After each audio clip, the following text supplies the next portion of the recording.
Hey guys, what's going on? This is the Therafit Rehab Balance and Deconditioning Workshop. So if you're primarily stuck at home right now, not able to really get out and do things, this really is a webinar geared for you. So I'm going to kind of minimize myself down into this corner here. And first off, I'm going to start by showing, so we are Therafit Rehab. We have 5 locations actually, but 4 of them are currently open and operational. One is in Westminster, Maryland. Then we have a Towson, Maryland, Woodlawn, Maryland, and then lastly the Middletown, New Jersey location. So here's our Westminster clinic, and again, this is on balance and deconditioning. So if you're looking for that, then you are in the right place. And yeah, let's get started. So who am I and why should you care? So my name is Justin Gilligan. I'm a PTA and I'm the owner of Therafit Rehab, and I've been doing this for about 9 years now. So I've gotten pretty good at helping people's balance and gait. Gait is walking. So I've gotten pretty good at doing those things.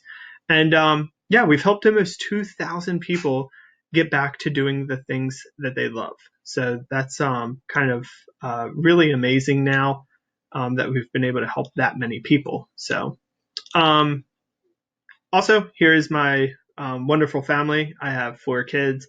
My oldest son was a newborn when we started this journey, and now he's 9. So my 4 kids, my beautiful wife, Alyssa, and I'm very proud of them. So I'm going to put this over here so that you guys can see everything going on here.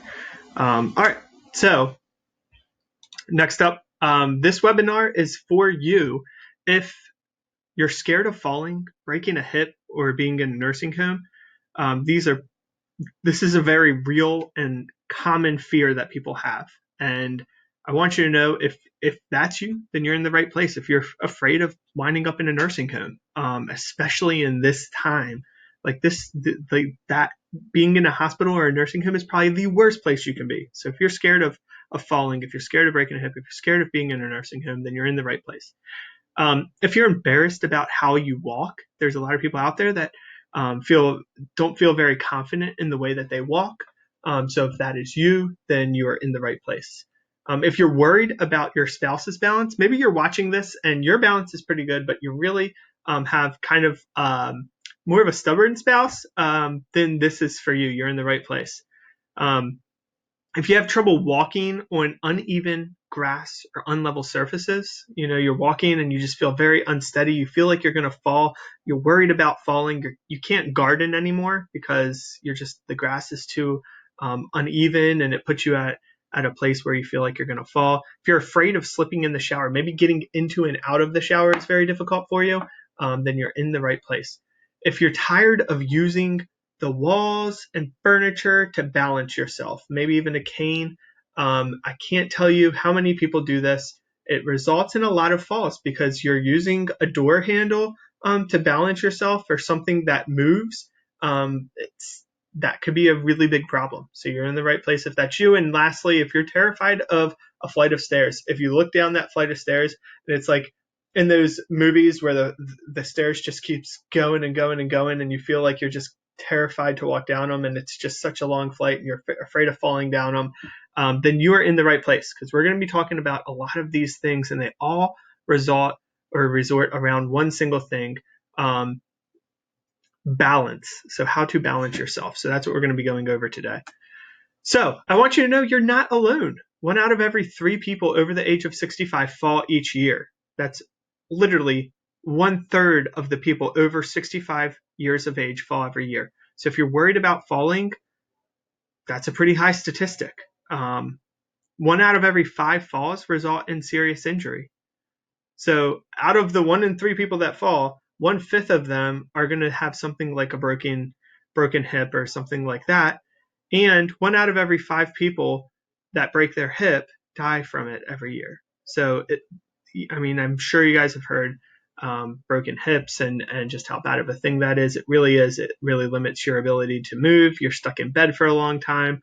Your muscles get atrophied. You get weak. You get tight.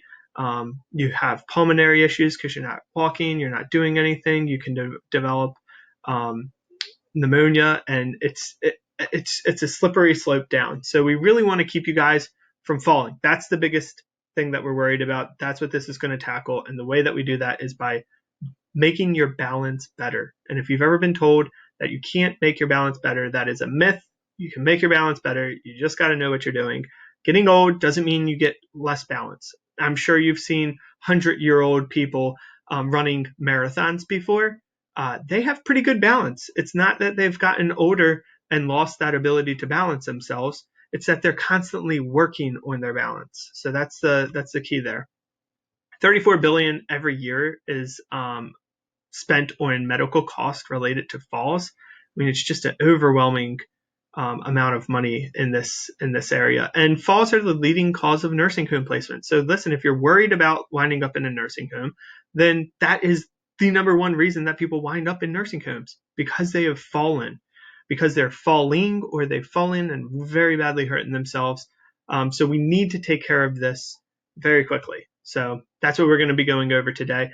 And if you've already fallen, that is a huge indicator that you're going to fall again. Usually if someone's fallen already, it's not if, it's when. So let's tackle this. So what is balance? And guys, I want to let you know, I usually do these presentations in person, and it's very easy for me to get up and show you guys this type of stuff. So I'm going to do my best to explain it over this webinar, but I might not do the best job. So I've also made a video to incorporate with this.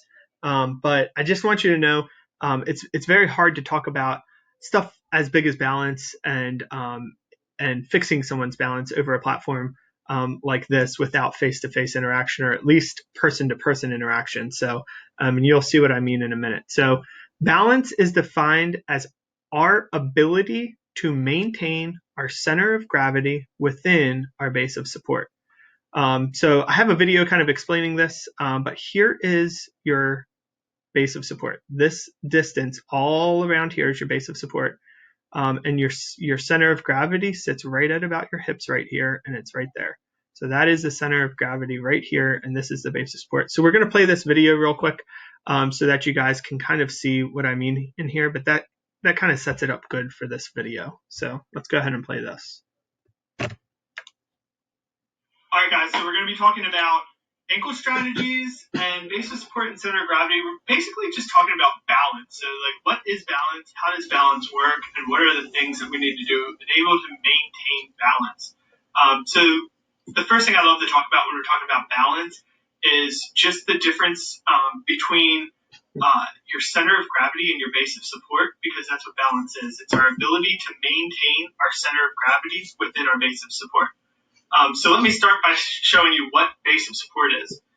So my base of support right now are my feet on the ground. So I have 2 feet on the ground, and the distance in between my feet, so if I filled in the gap in between my feet all the way to the outside of my feet, that's my base of support.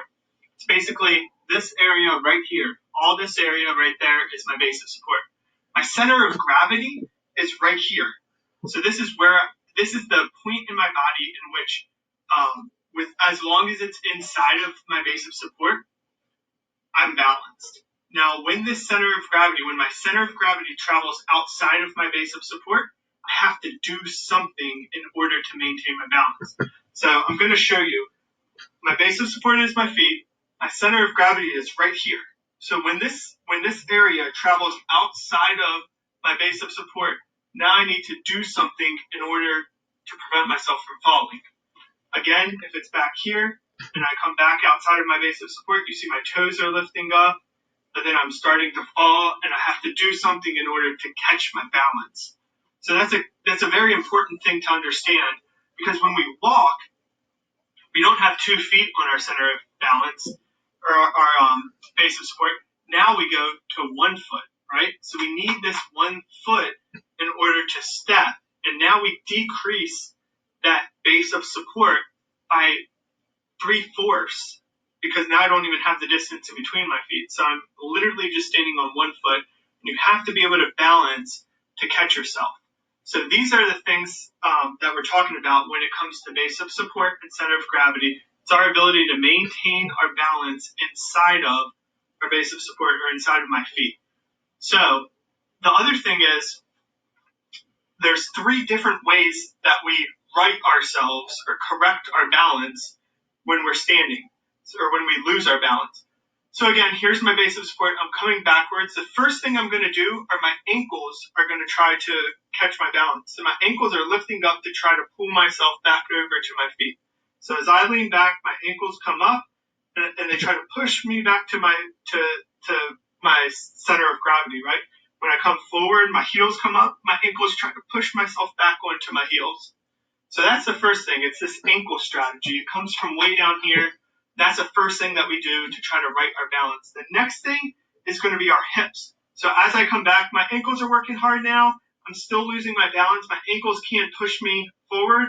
So as I start to come back, I'm going to throw my hips forward and try to catch myself.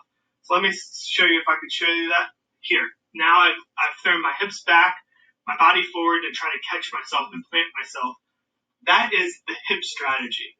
The last strategy that we use to try to right our balance is called a stepping strategy. So as I come back, my heels are working first, my ankles, now my hips are working, and now I'm going to have to step in order to catch myself before I fall back. So those are the 3 concepts, and everybody's different in this regard.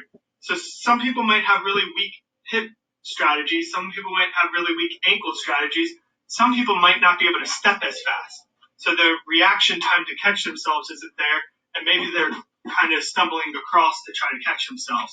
Maybe they don't even do that and they just fall.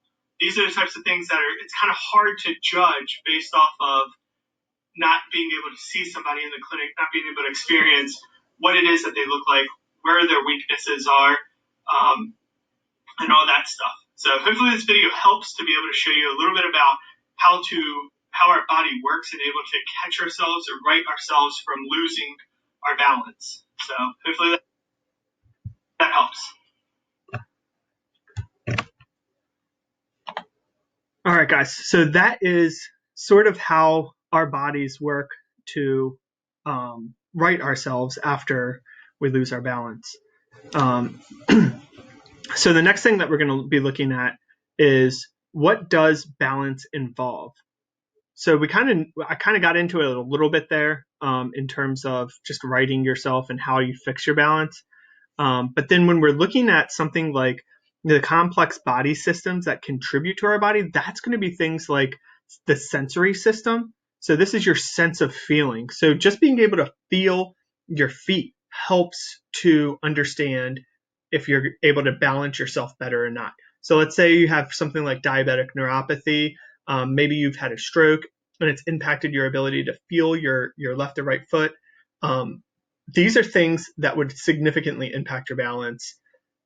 So in order to work on something like that, it might be different. Like, I wouldn't be giving this person exercises.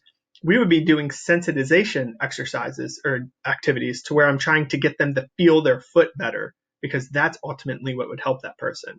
So then it might be your vestibular system or your inner ear system. So this could be something like BPPV is kind of like this inner ear condition where it makes you kind of dizzy and throws off your equilibrium. It could be proprioception, meaning like your ability to know where you are in space, which is you use that inner ear system for that as well. It could be your visual system, so your eyes. So if you're someone that when you're standing up and you close your eyes, you feel less stable or you feel like you have less ability to balance yourself, then you're going to be more of a visual impairment where we need to work on your balance without you being able to see all around, because your brain uses that visual field, what you see, to help balance yourself. So, and it could be your muscles, your musculoskeletal system. So it could be just weakness. A lot of people have been sitting around for 6-8 weeks right now. You might not be going to a grocery store. You might be having someone else do that. You might not even be going outside. You're walking minimally. So your muscles have just gotten weaker.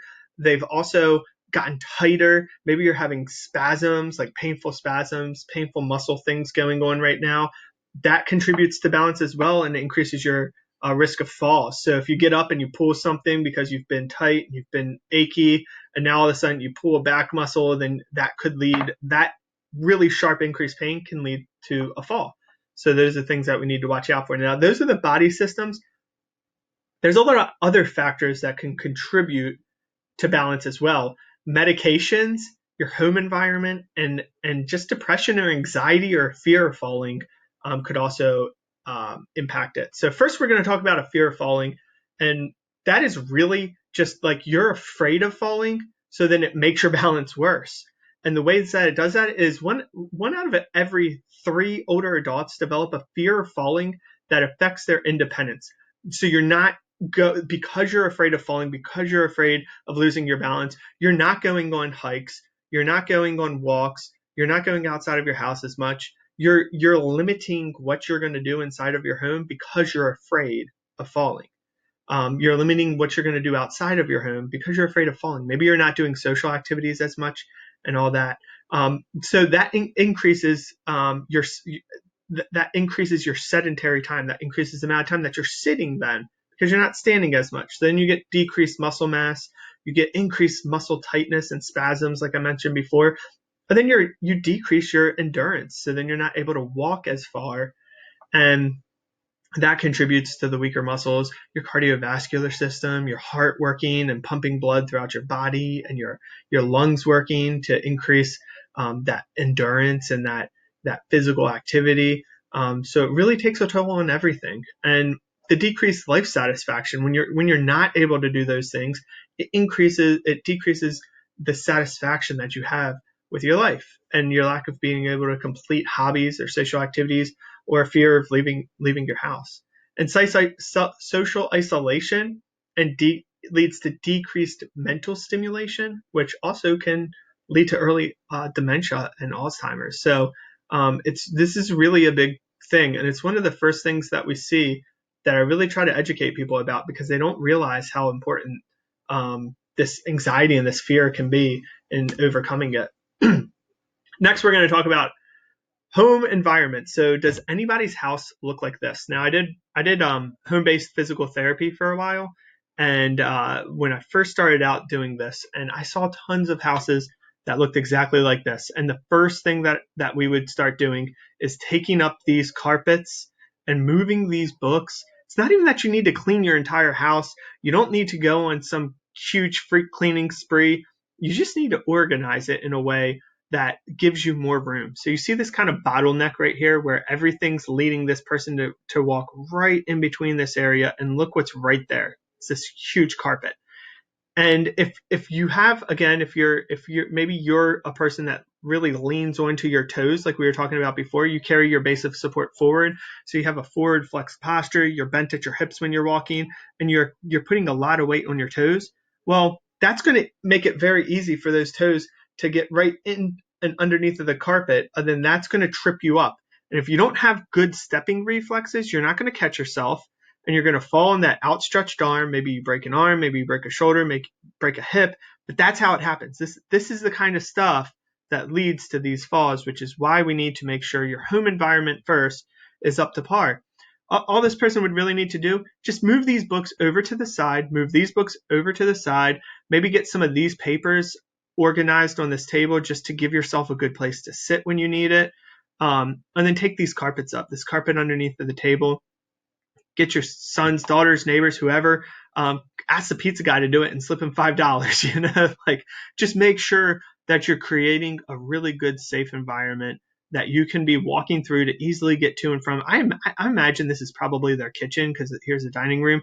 If this is their kitchen, imagine how often this person's walking to and from here, or maybe to and from there, So you really want to make sure you're creating a good home environment. Some of the things that you can do to also just that home environment increase the safety within it is use night lights at night. So illuminate those hallways so that you're able to walk to and from the bedroom and the bathroom.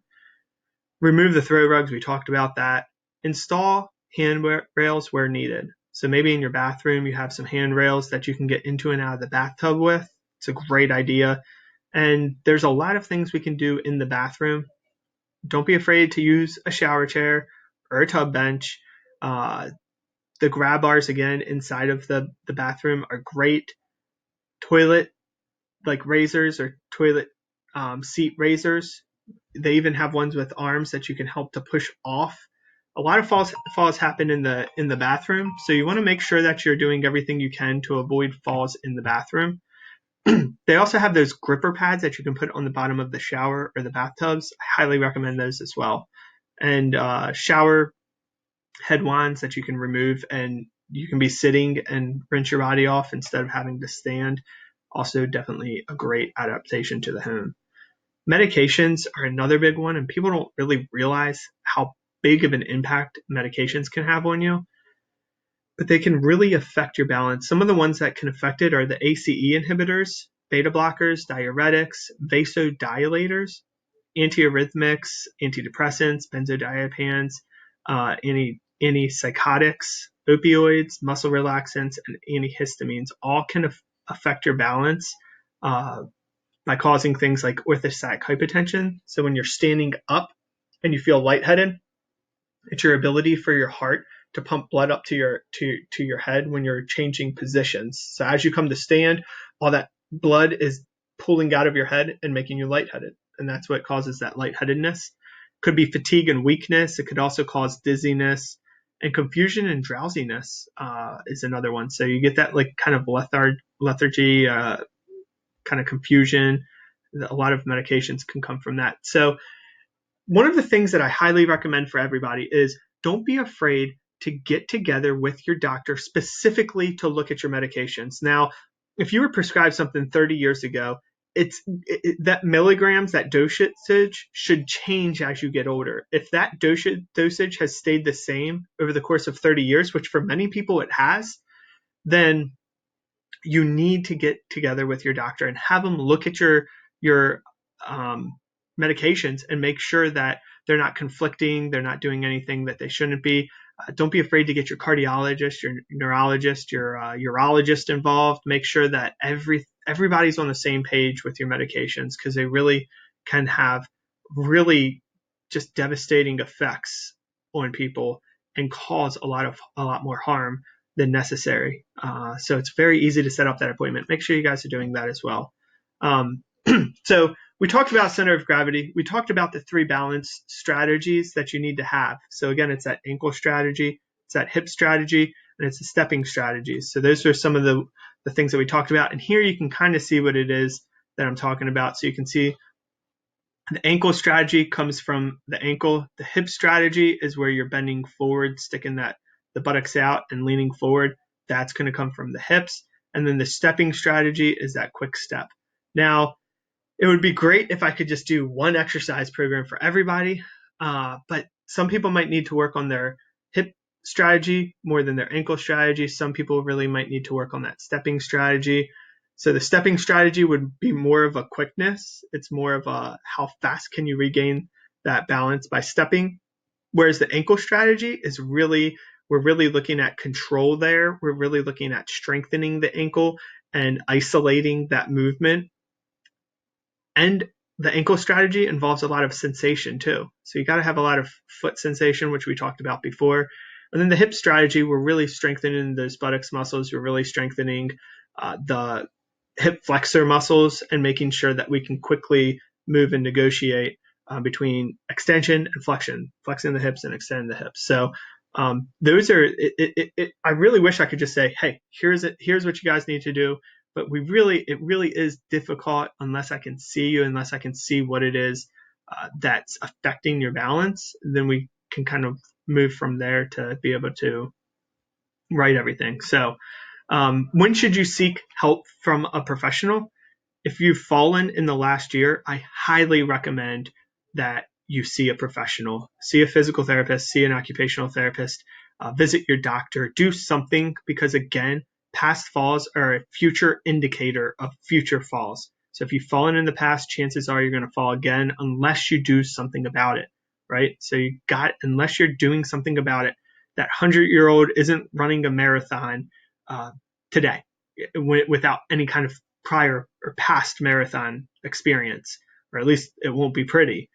that person has ran for years and years and years and years, and they keep on running. And it's not that balance is going to take years and years to fix. It's that it won't fix itself by doing what you're currently doing if you're already off balance and falling. You need some kind of catalyst to change that, to disrupt that pattern, to make your balance better.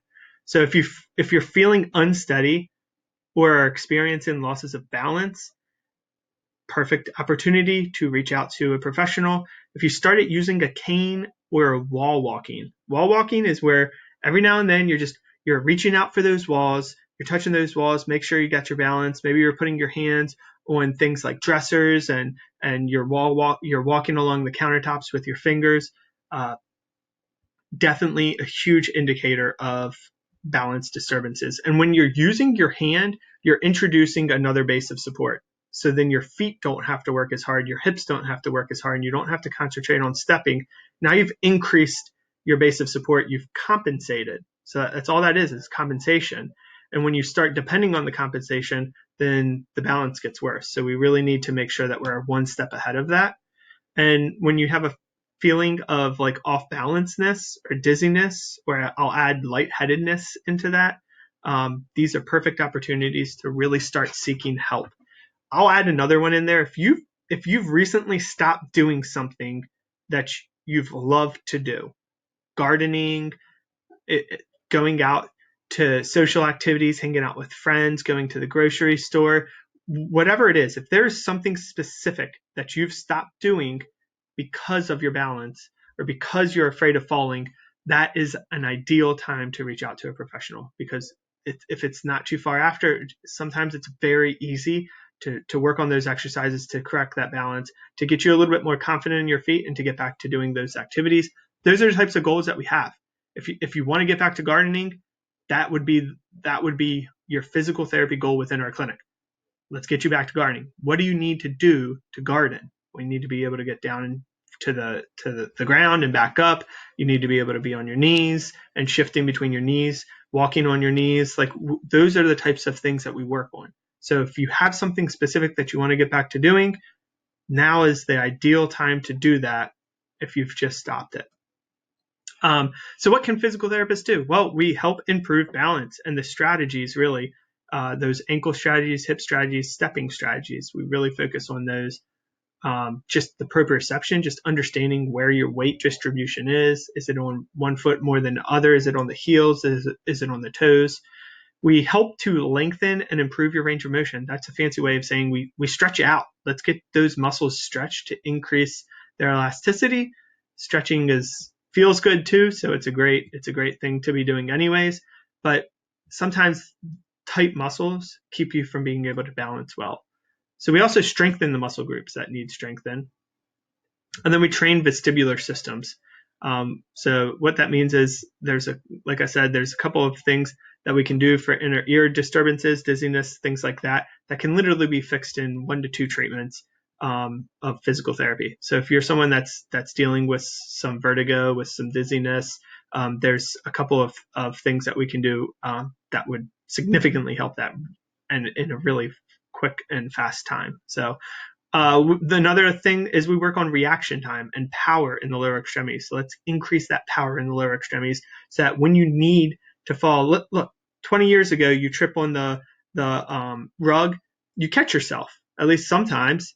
Now, if you trip on the rug, you have a harder time. It's not because as you get older, you're just going to trip and fall. It's because we're not practicing those things, how to increase that reaction time, right? So when you're 20 years old, you trip, you very quickly catch yourself because you step very quickly. So it's how fast can we get you back to processing that time and moving. The other thing is body awareness, just being aware of where your body is in space again. Your posture, maybe you're someone that really is forward flexed. Maybe your head sits really forward and you're just like really far forward. That puts all of your weight onto your toes. Or maybe you're the opposite. Maybe you're someone that stands with your shoulders back and all your weight's on your heels. If you're walking with most of your weight on your heels or most of your weight on your toes, you're doing yourself this service. You're going to really increase your risk of falling. So we want to get you walking in a way that's utilizing the heel, forefoot, and toes and not just staying on your heels or staying on your toes. So we also offer occupational therapy, and they work a lot with specific tasks. So cooking, cleaning, dressing, bathing, these tasks that, like, if you feel unsteady or uneasy with that, then you really want to make sure that you're in a place where you're doing it properly and you're not afraid to fall during those tasks. Uh, Energy conservation is another one. If you're just like exhausted by the end of the day, can't do the things that you want to do, there's a lot of things that we can do to conserve energy and to work on energy. So it's some other things are modifications based to, sometimes we're working with people with like maybe Alzheimer's or dementia. There's a lot of things that we can do for their spouses to better that home lifestyle so that they're a little bit more safer.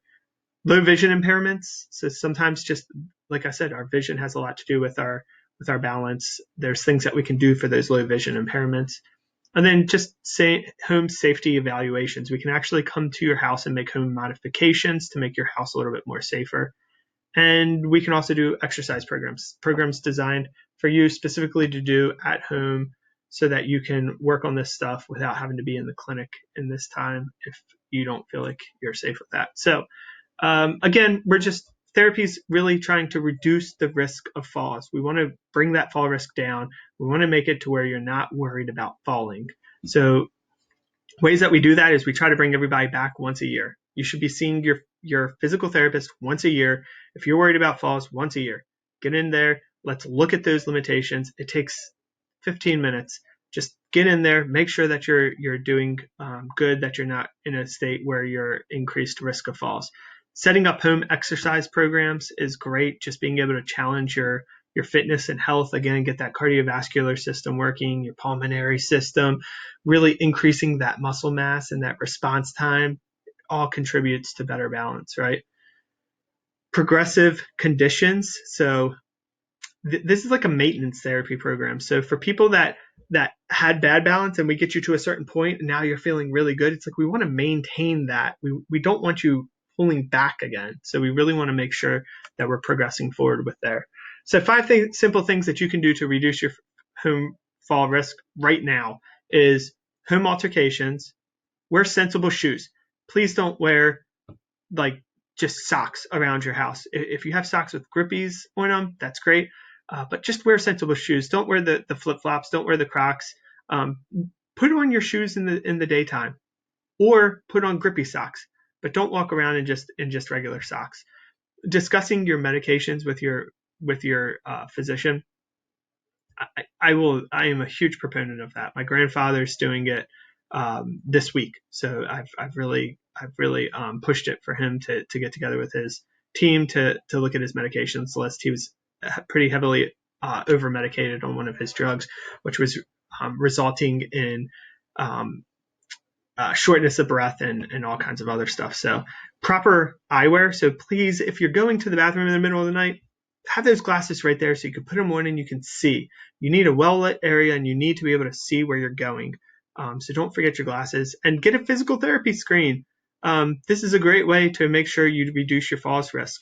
So we have 5 kind of tests that we do to make sure that someone is not at a fall risk. So and we usually only pick 3 of them because that's a pretty good indicator.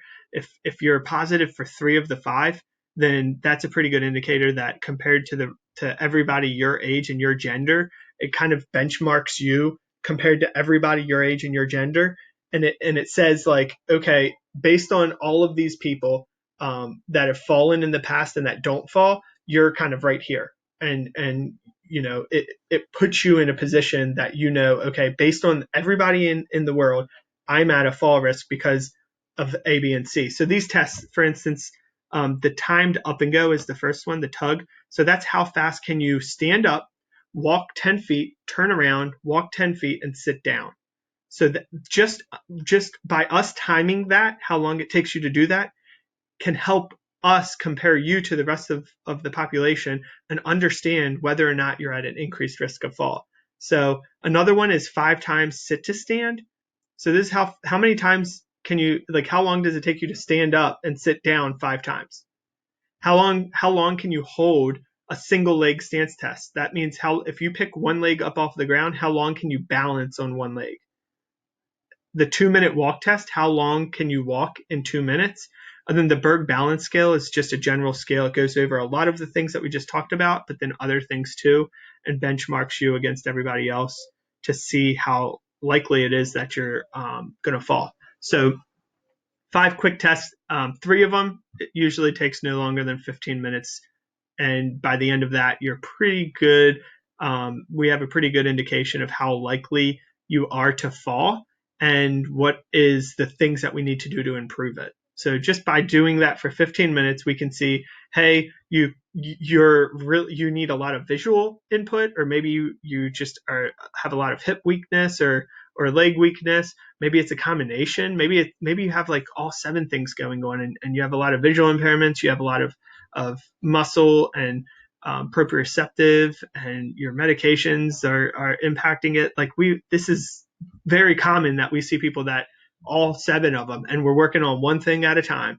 And it's like by the end, we got this person in a place where they're really well balanced and all, but it's taking some time. So if you're scared of falling, what can you do?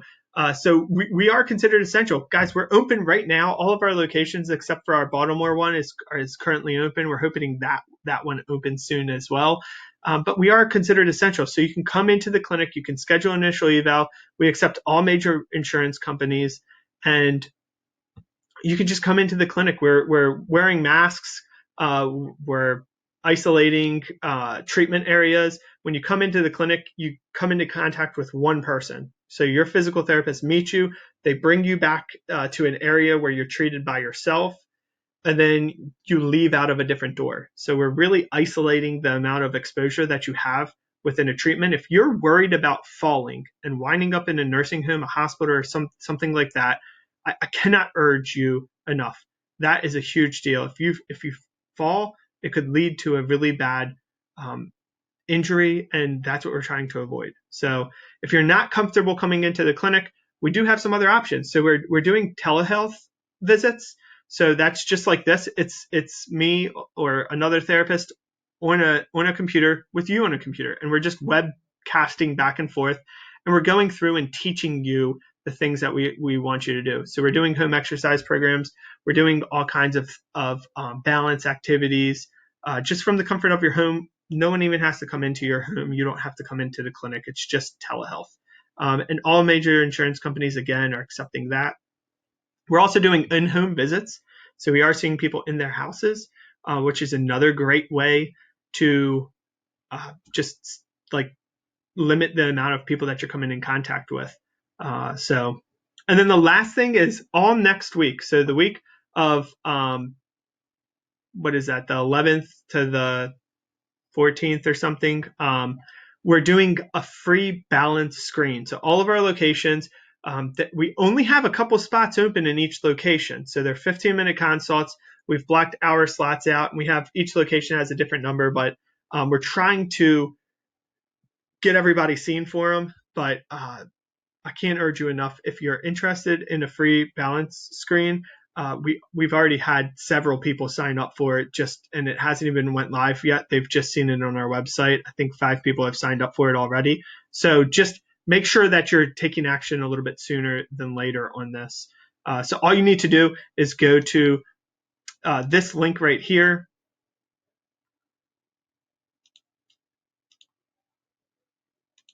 And on this link, you can sign up for it right from that link. So it just brings you to a little page. And let me see, you enter in your first name, your last name, your phone number, your email, the location nearest you that you want to have the screen at, and then how would you like to be contacted. So and then you submit it, and that's it. That's a free screen. Again, usually in the free screens, we go over the balance activities, but then we go over a little bit about how we would fix those balance activities. So all you need to do is sign up for this straight through there, though. So if you guys have any questions, please feel free to reach out to me. My email is justin@therafitrehab.com. justin@therafitrehab.com.